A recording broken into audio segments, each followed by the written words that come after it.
In a world where trombone players and musicians want to know the answers to burning questions, top trombone players, even me, are here with Paul the Trombonist Nowell to answer your burning questions. Yeah, man, incredible. All right, so I'll put this back on there and talk about this a bit.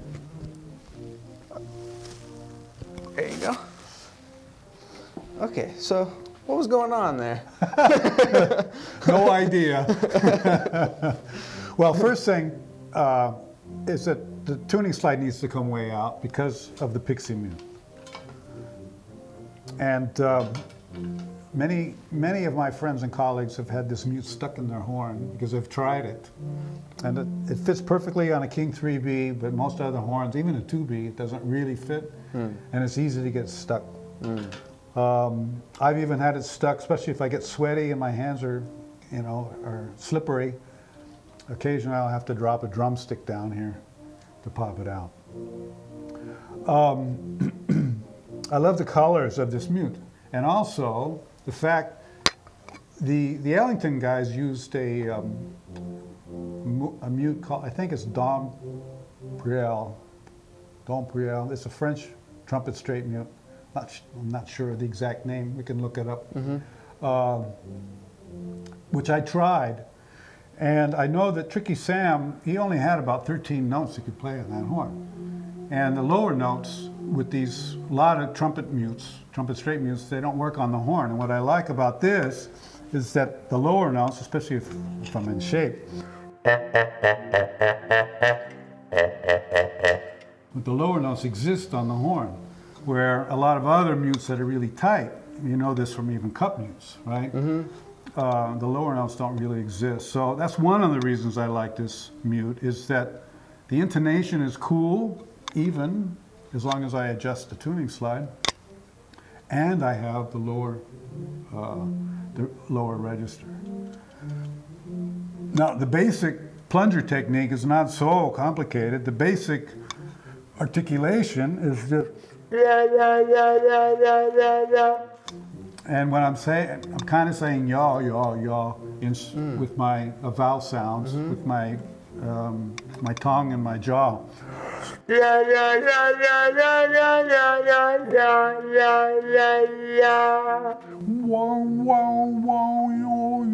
know. Yeah. And then the inversion of that.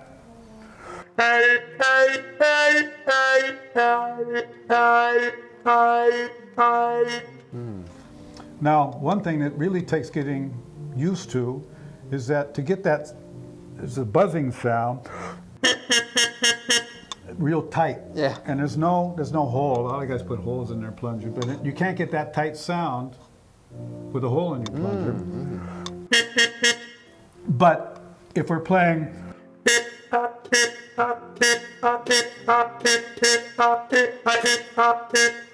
So that is like fortissimo. That's mezzo piano. And this takes a little getting used to. Yeah. So when you're playing, in order for that buzz, the tight buzz, you have to really hit it. And then when it's more open, then you have to lighten up. So that takes, just takes practice and getting used to it. Then the other articulation I like to use is just a flutter tongue articulation. Ra, ra.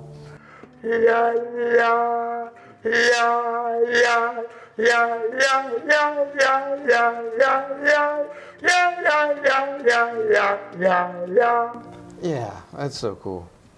And then, so that's just as an articulation. Then, of course, you could flutter through the whole thing. And that's just floating.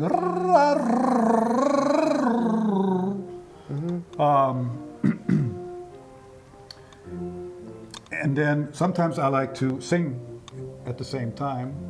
So usually I'm singing lower than what I'm playing. And then combination is a real cool effect to do lip trills and sing at the same time. So, wow. So that's just lip trilling and sing. You know, kind of a what's that called from the Swiss Alps? Yodeling. Oh yeah. Kind of like yodeling.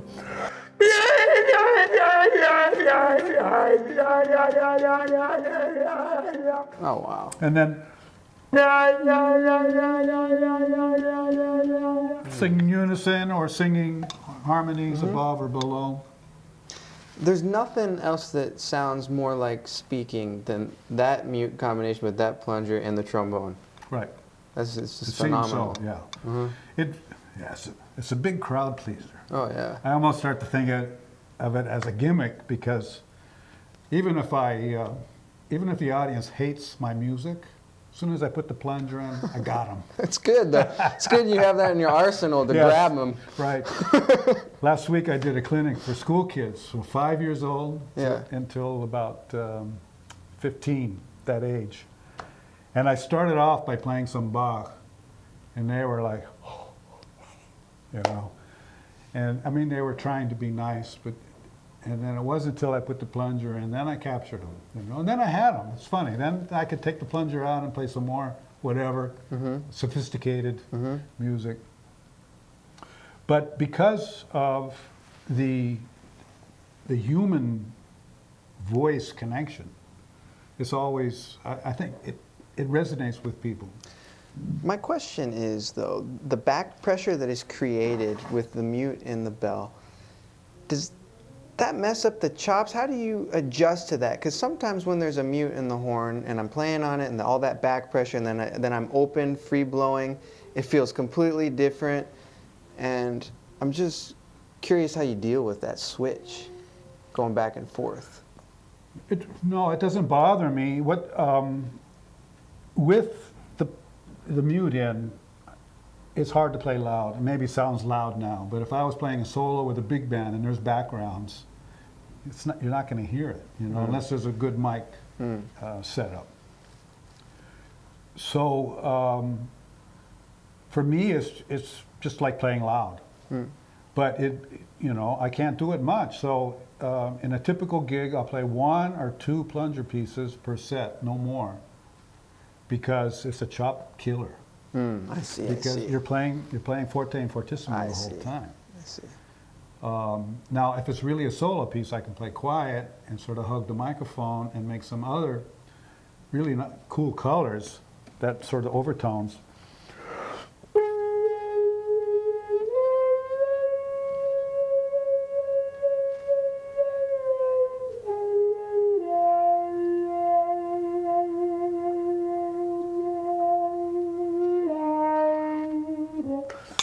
So, but I'm still playing probably mezzo piano, even though it was coming out as piano.